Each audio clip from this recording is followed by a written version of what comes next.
Yeah, I'm totally not mirroring myself. I'm opposite. It's just weird. Yes, Okay. because we're live now, but nobody. There's a little zero that says nobody's watching.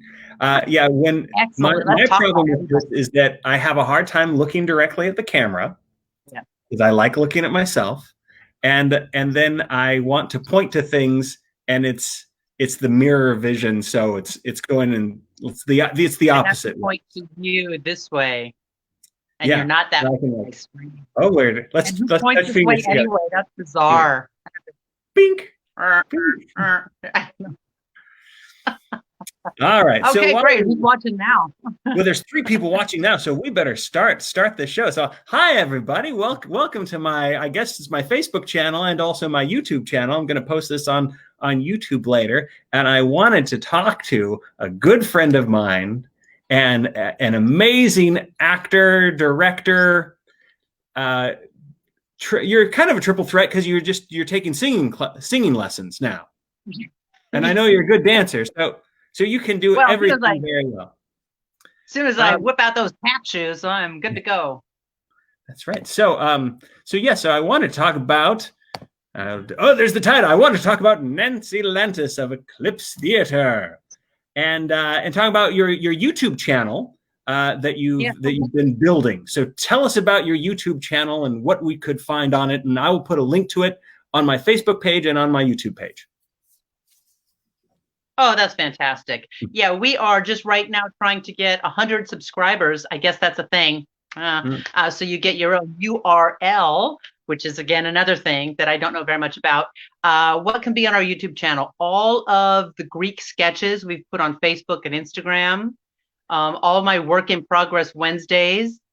Which is funny to watch. I look back at the old ones and they're like, a minute long on my, my phone, and as I went on, it's, we're going to end up with like, an hour and a half of me just talking, I'm sure. But so all the work in progresses are on there. And eventually then any shows that we get to do eventually, like live. But so far you can go on there and see all the sketches. If you missed them on Facebook, all the workouts with Hercules, stories with Uncle Odysseus, Hera, those can all be found on the YouTube channel, so you can binge watch them. Cool. So do you have and so far the sketches are all Greek myth themed because your upcoming show, in theory, if it gets to open in December, what's your upcoming show? It is the Real Housewives of Troy, and it is the story of the tragedy of the Trojan women. Yes, the tragedy of the Trojan women smashed together with the drama of Real Housewives. And it makes for one hilarious comedy. So just in reading the Trojan women, as they were like, beating their breasts and wrenching their clothes, and they all seem to be trying to top each other with their wails and their moans and, oh, woe is me. And it reminded me of like, the rich entitled women off the Real Housewives always trying to top each other with their drama. And it made me laugh. So, and I can tell from your Facebook posts and the Instagram stuff for Eclipse Theatre that you've been doing a lot of research into Greek mythology. Have you done research into the Real Housewives reality TV shows? I have, Wade. I have watched many episodes of, I've stuck with the Real Housewives of New York City. And I'm a little behind the times because I thought I should start from the beginning, to get the intro and to see who all these women are.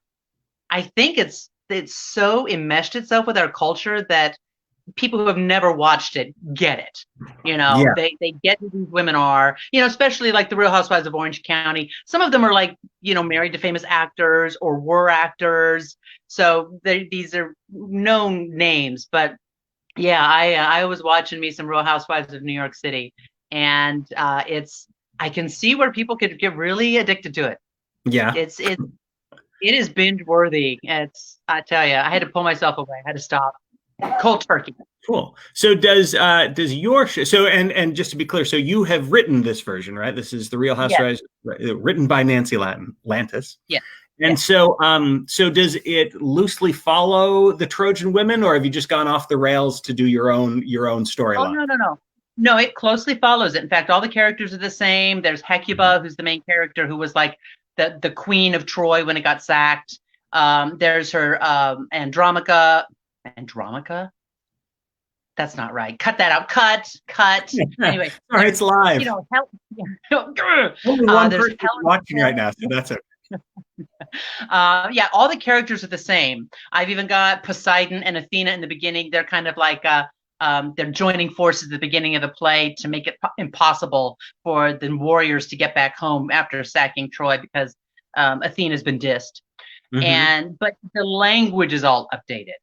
So they're all going to be in Greek garb, but the language is updated to be, modern language, just literally going through the story, of the Housewives. Yeah. I mean, that's exciting. So, we were going to talk a little bit about like digital theater in the age of coronavirus, and how do you feel about some of the projects that have? I guess, how do you feel about doing theater online in general? What are your thoughts on that? I think it's been a real learning process for everyone, and I think the smart producers / directors of like Zoom stuff and things like that watch the projects before them and learn from them. I think they have been, like, for example, I know a lot of the virtual backgrounds tend to not work a lot because there's too much movement. Yeah. So it gets fuzzy and it's weird. So I think in some of the later shows I've seen on Zoom, they just chose a neutral background or something, and it works. It's not as distracting, So I think people are learning from it. It's a learning process, and I think that some shows do better than others. I saw actually Eric Clark recently did. I don't know if we're supposed to be plugging people. I don't know, but Eric Clark. But this is what I've been watching is the SOS stage on screen that the Main is producing still. And Eric Clark did the Diary of Adam and Eve. And it worked really well because it was just two people. There wasn't a lot of action, and they actually were a couple. So at one point, Eve comes into Adam's space, and because they're a couple living in that's clever. Yeah. So I think things like that. I think you have to get clever about what is going to work. Some of the bigger cast stuff, I don't know.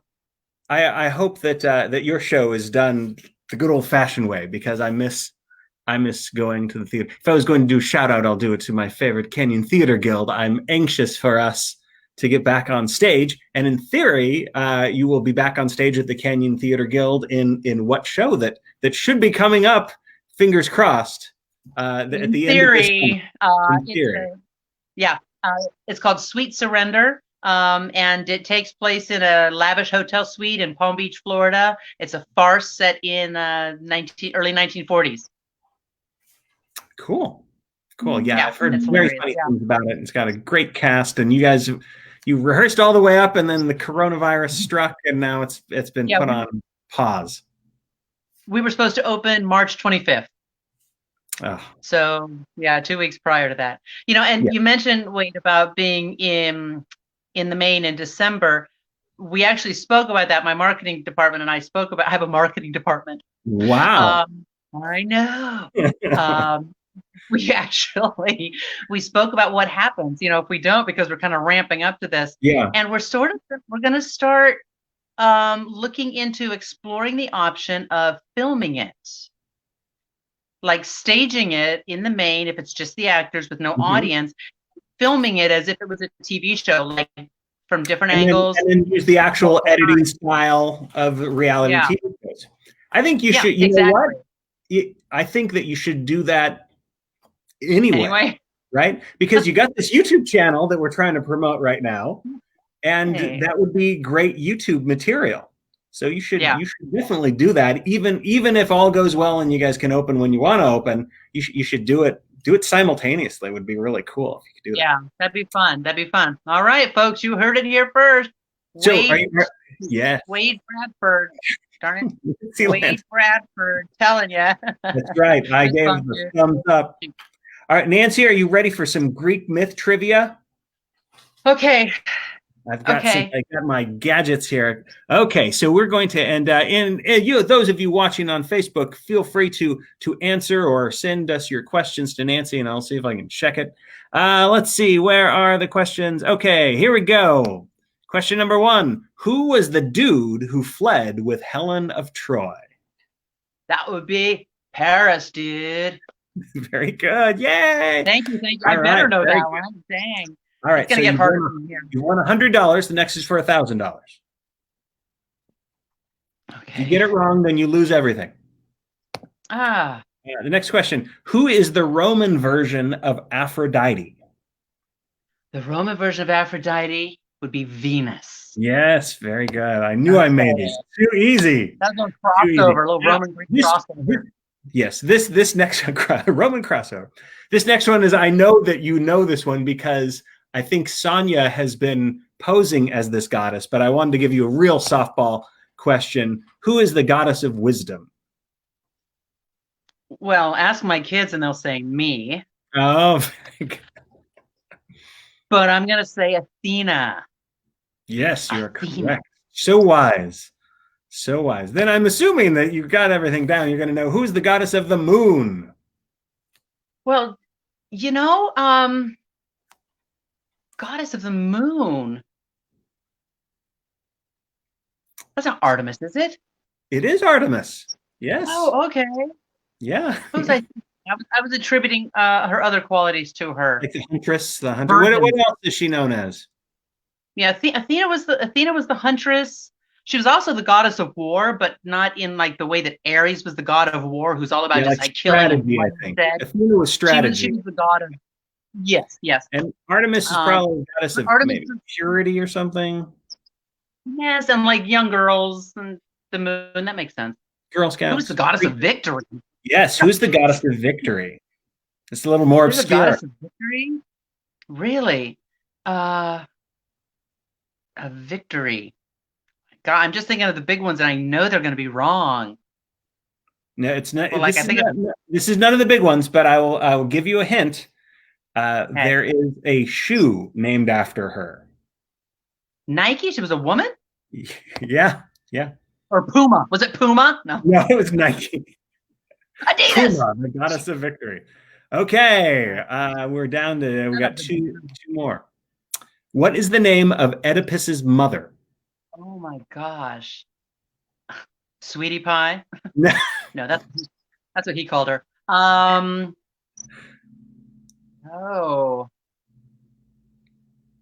it's not Mama June, is it? No, you've been watching too much reality TV. It's close. It starts with a J. Jocasta.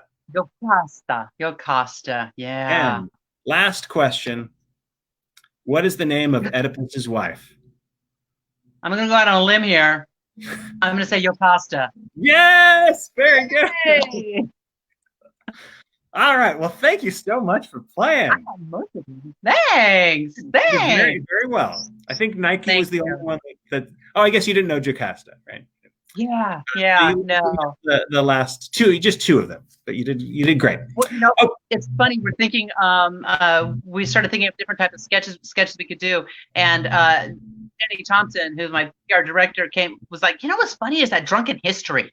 So we started spitballing. We're thinking of maybe kind of working up some drunk mythology.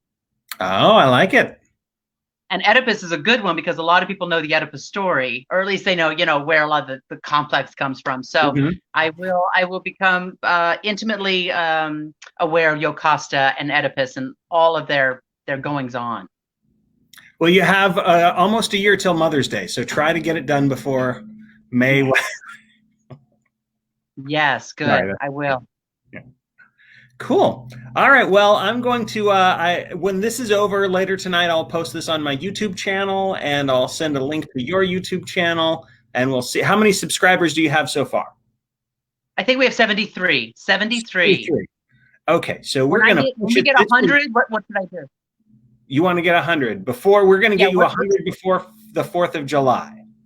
When I get 100, what should I do? What should my promise be? What do I have to do? I don't know. Have you, now you've made other people dress in togas. Have you been in a toga yet? No. Okay. I'll create a Greek character. I think you need to, make an appearance as a Greek character in a toga. Utopia. There you go.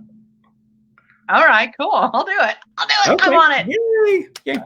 All right, Nancy, we'll wrap things up and we'll say goodbye. Okay. Thank you so much, later. Wade. Bye, everybody. Bye, Wade. Bye. Thanks for watching, everybody.